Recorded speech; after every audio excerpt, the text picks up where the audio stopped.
¿Qué tal? ¿Cómo le va? Ahí estamos como siempre, con nuestro santito, San Expedito, que nos acompaña, es nuestro custodio, nuestro muro de lágrimas cuando estamos por ahí muy acelerado, con mucha bronca por las cosas que ocurren. Y también conversamos con él cuando tenemos expectativas, como supongo yo tendrán muchos chaqueños. Si vieron, conversando con nuestra productora general Mónica Espinosa, me decía que anoche en el programa de Novarecio estuvo el turco Jorge Asís y por supuesto uno de los invitados invisibles, porque ahí no estuvo el gobernador Jorge Capitanich, fue precisamente el montenegrino, y así decía que es el mejor candidato que tiene en este momento el peronismo para ser presidenciable. Y al mismo tiempo, por supuesto, Luisito Novarecio quedó pasmado cuando le dijo que la doctora, como dice él, la vicepresidenta y expresidenta Cristina Fernández de Kirchner, tiene que salir a la cancha a pelearla. Y también Jorge Asís dijo que el peronismo necesita hoy un candidato que de alguna manera tenga una doctrina política del peronismo.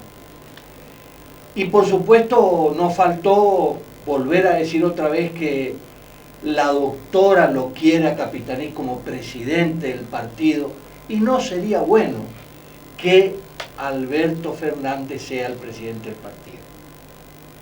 Esto quizás lo inspiró a el turco Asís, porque el 17 de octubre Capitanich, que fue el único orador, dijo en un momento algo que va a quedar inscripto, digo yo, en la historia del peronismo del Chaco y del país. Dijo, el peronismo tiene que ser un faro para los movimientos en Latinoamérica. Y de esto se trata. Y bueno, hablando de expectativa y de alegría para los chaqueños, yo supongo que para los peronistas debe ser una alegría que el jefe político del Chaco suene como presidenciable.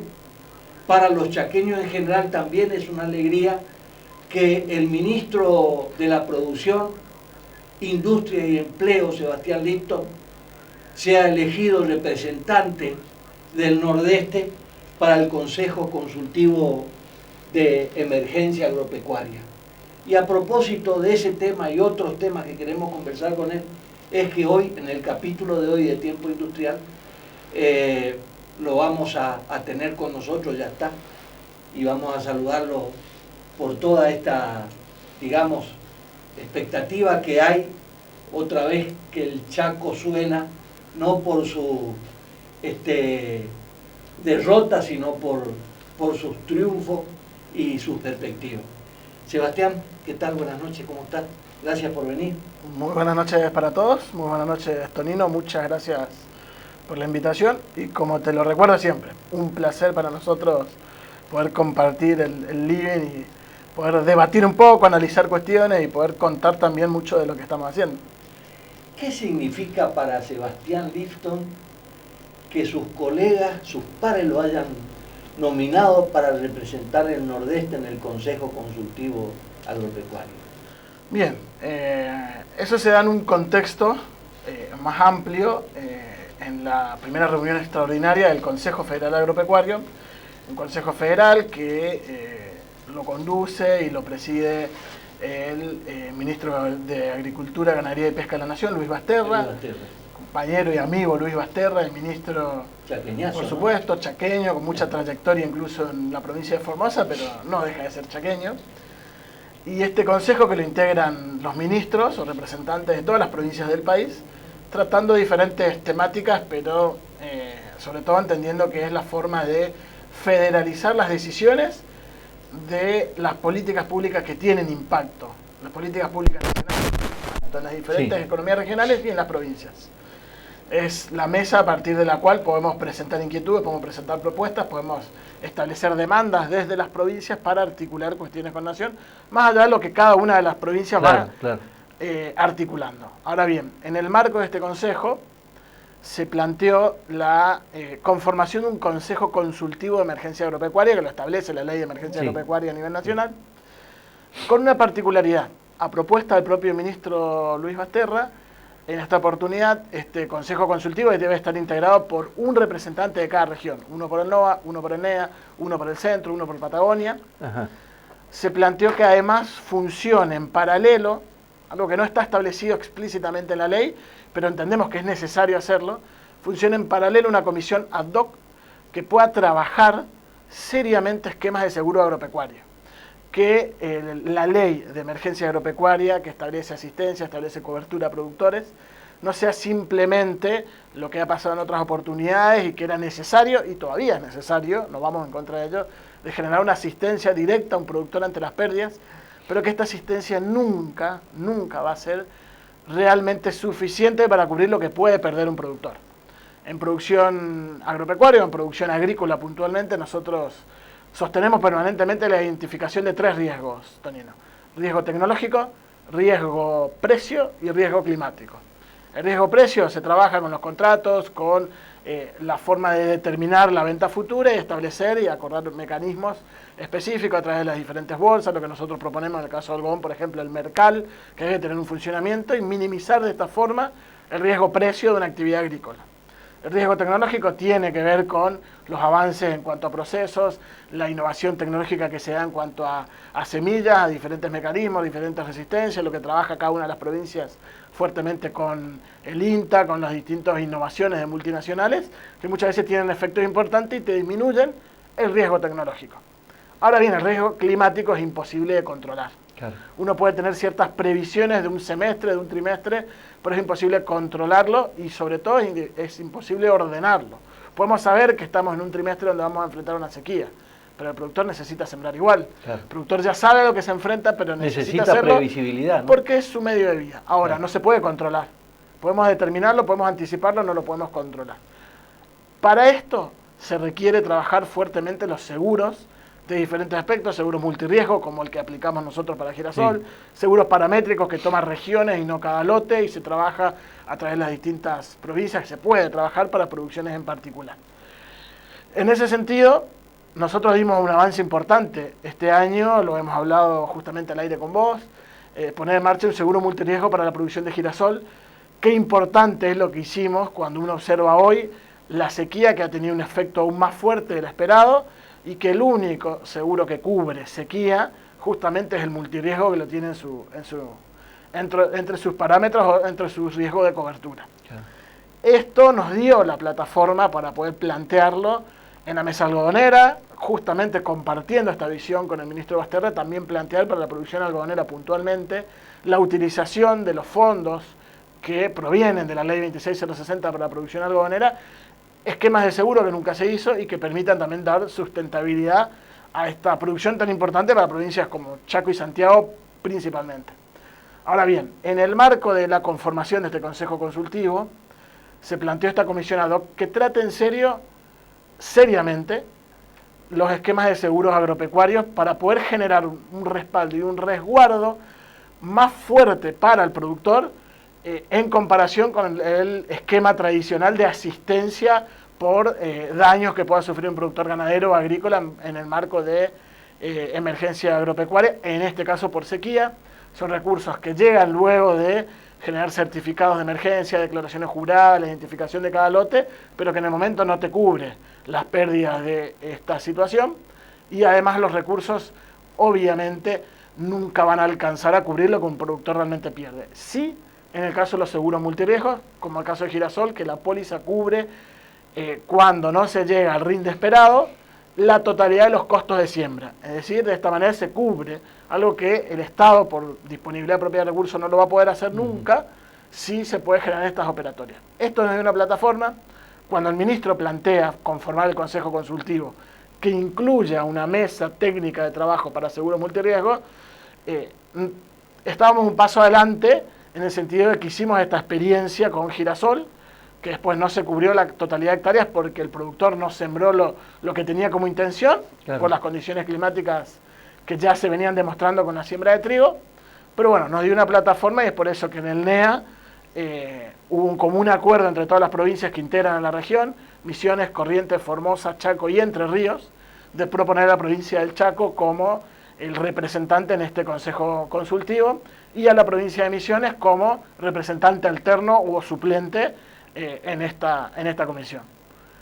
Hago toda esta presentación porque surge justamente la importancia de haber determinado, de estar convencidos, incluso antes de asumir, la necesidad de poner en marcha este tipo de operatorias. El gobernador, antes de asumir, cuando propone el plan Chaco 2030, ya planteaba la necesidad de trabajar seguros multirriesgo para la actividad agrícola, seguro para la actividad pecuaria, y en el primer año de gestión pudimos poner en marcha el caso del girasol, lo cual fue todo un logro, porque en un contexto de pandemia internacional, donde fue muy difícil conseguir los reaseguros internacionales que necesitan las aseguradoras locales para una operatoria de estas características que implicaba este volumen de hectáreas en la situación. Con lo cual, todo un proceso de trabajo que lleva a este reconocimiento por parte de nuestros pares de las carteras productivas de las demás provincias en apoyar que sea justamente la provincia del Chaco la que represente en esta mesa de trabajo técnica del Consejo Consultivo de Emergencia a la región NEA.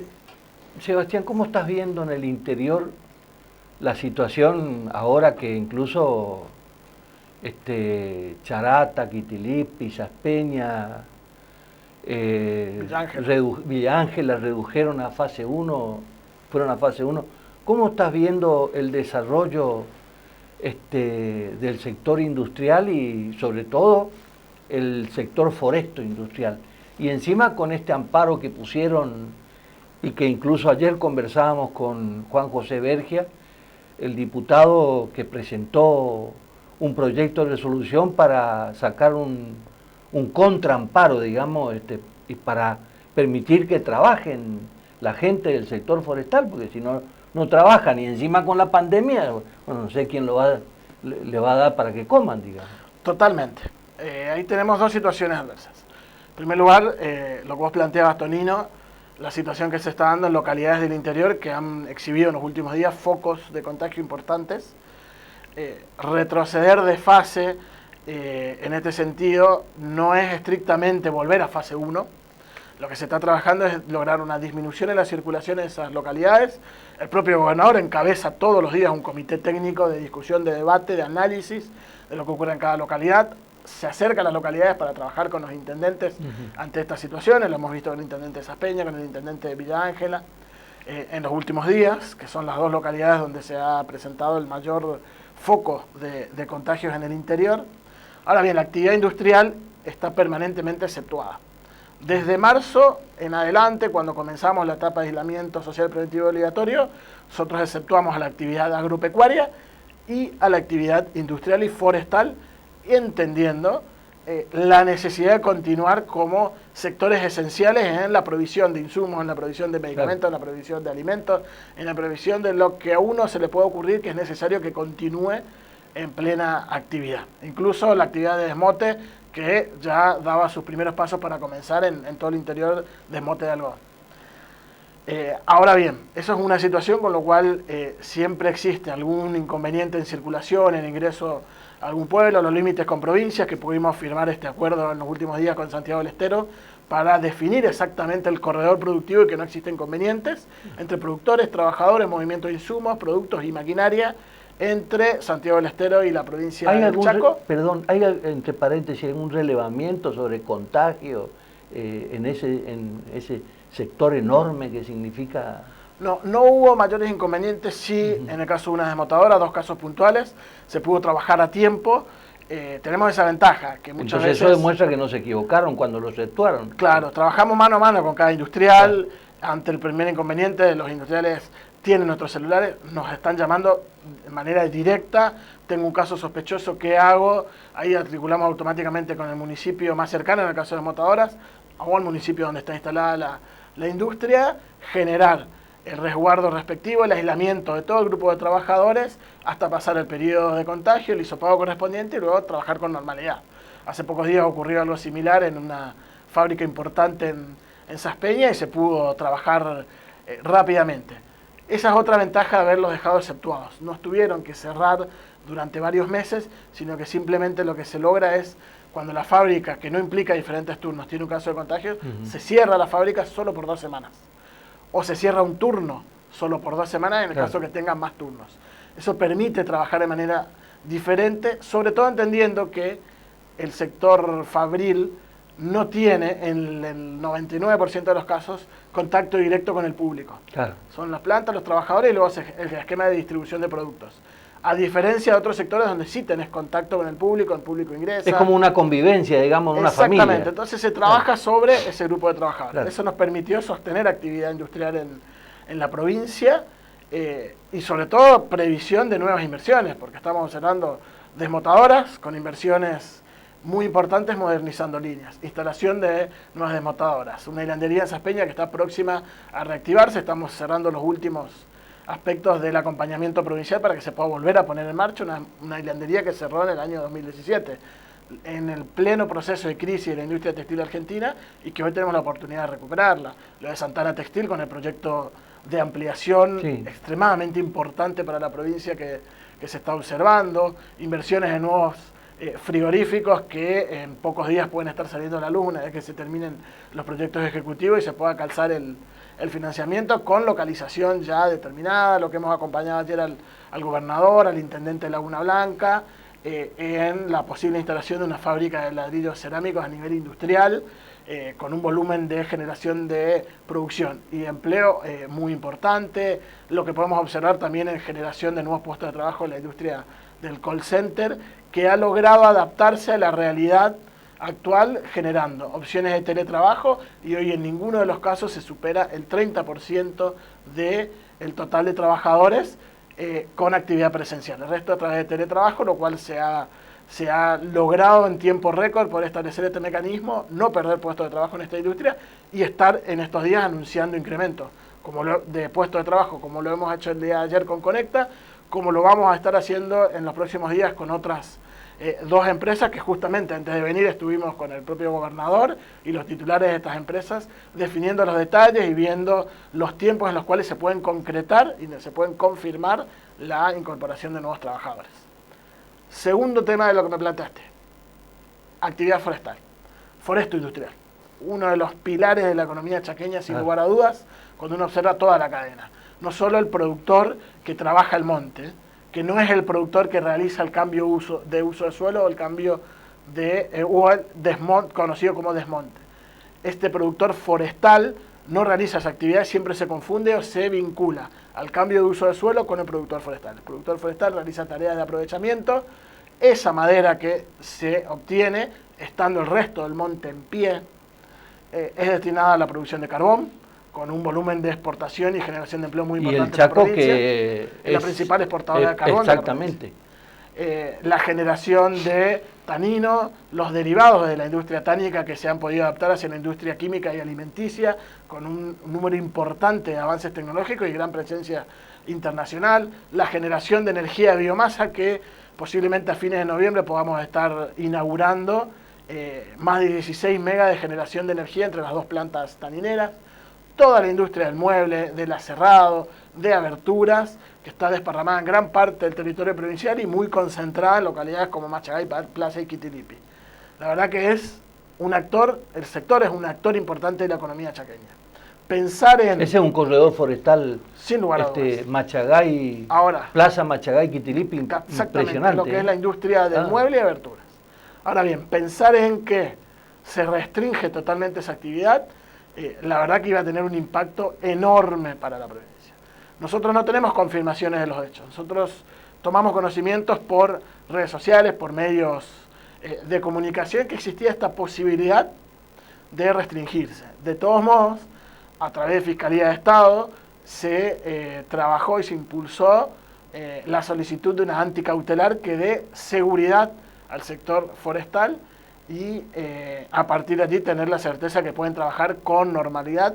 Y es importante transmitir a todos los actores de la cadena que al menos hasta el día de hoy no existe ningún riesgo de tener que disminuir o frenar la actividad forestal, de suspender permisos de aprovechamiento y de suspender la emisión de guías de productos forestales primarios o industriales. Eso es una certeza que tenemos que transmitir, al menos hasta el día de hoy. Nosotros, o al menos el Ministerio de Producción, Industria y Empleo, no fue hasta el momento notificado formalmente de la existencia de alguna cautelar. Sí, hemos observado medios de comunicación, hemos observado también legisladores manifestarse respecto a esta situación que podía generar un problema importante, a los productores manifestarse respecto a esta situación probable, pero repito, nosotros lo único que tenemos en concreto es una medida anticautelar que evite tener que frenar toda la actividad forestal en la provincia. Y ahí quiero hacer una aclaración, Tonino. Sí. Tener en claro que podemos discutir ambientalmente lo que tiene que ver con cambio de uso de suelo y podemos discutir lo que tiene que ver con el sistema de aprovechamiento de monte. Son dos cosas totalmente diferentes. En la provincia se han dado sucesos con el correr de los años, no es algo que ha sucedido ahora, ha sucedido desde que tengo memoria, creo que desde el 2004-2005, los primeros conceptos fuertes y las primeras discusiones en cuanto a lo que tiene que ver con el cambio de uso de suelo. Esa es una discusión y una discusión que está permanentemente y nosotros la venimos planteando permanentemente. Pero no podemos poner toda la actividad forestal en la misma bolsa. Discutamos cambio de uso de suelo, discutamos la regionalización del ordenamiento territorial, pero no incluyamos al productor forestal y al productor industrial en esta discusión porque realmente va a generar un impacto negativo en la actividad económica chaqueña realmente muy fuerte. Yo me voy a ir a la pausa, Sebastián, y te dejo una, no sé si es pregunta o inquietud o de pronto la necesidad de hacer aclaraciones. Hablaste del proyecto de Capitanich 2030 y allá por el mes de agosto, medio que para los observadores políticos y los analistas políticos, periodísticamente dijimos, bueno, hay una suerte de reconciliación de Coqui con el diario Clarín. Salió una página de él sobre el proyecto 2030 y ahí decía en uno de los ítems que, digamos, en este momento el área de siembra en el Chaco tiene 1.800.000 hectáreas y para el 2030 ampliar a 3 millones de hectáreas. Eso implica desmonte, implica cuidado del suelo, cuidado de la vegetación. ¿Qué implica todo eso? Pero me voy a la pausa y a la vuelta me contás eso. Director, nos vamos rapidito a la pausa y volvemos porque hay un montón de temas que me parece que todavía están en el candelero y que queremos conversarlo, si podemos, con el ministro Sebastián Lima.